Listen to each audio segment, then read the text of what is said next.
Time once again to check on the latest earnings trends with Zacks Director of Equity Research, Dirk Van Dyke. Well, Dirk, now that we've got fourth quarter behind us, kind of looking out to first quarter 09 with some anticipation, you're telling us that the earnings picture, although still kind of on the ugly side, has a rate of decline that has begun to abate. So that's the good news? I mean, we're seeing some improvement in the second derivative.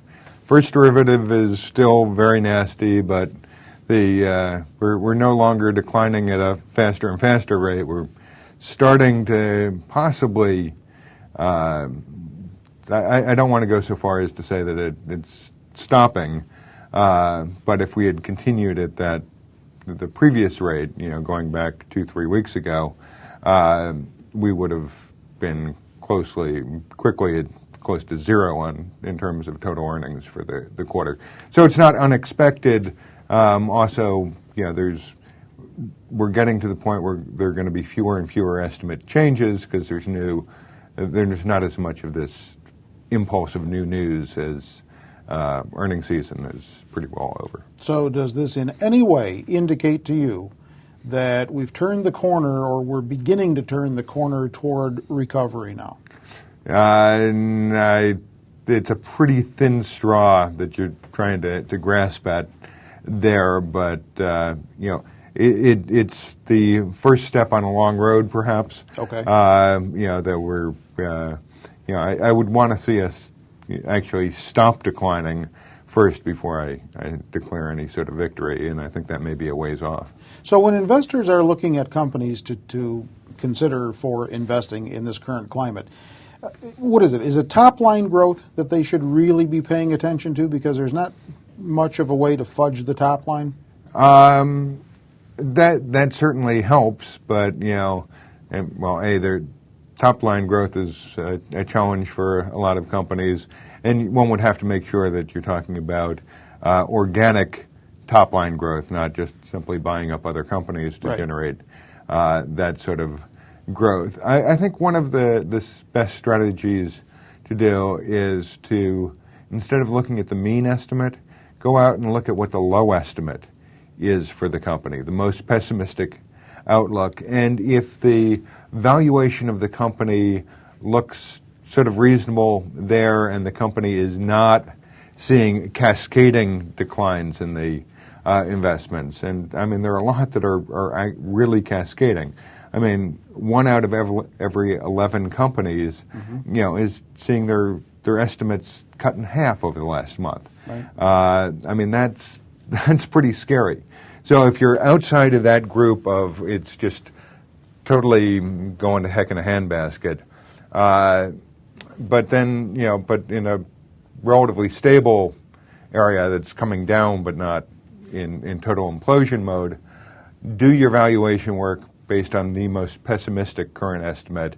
If it looks reasonable there, perhaps you've got something worth doing a little bit more digging into. All right. 2 key points as we look out to 09 now for Q1 that are on your radar with regard to earnings. Key points are, I would say, that the financials, I think, are people are still way too optimistic. We're actually looking for them to be down just 44% in the first quarter. I mean, the analysts collectively on a year-over-year basis, that seems hopelessly optimistic to me. Even with the renewed fear in the banks?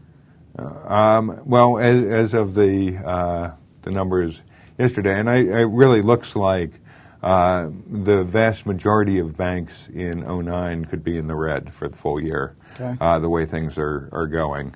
But some of the other areas in finance may hold up a little bit better, and they are obviously facing some much easier comps.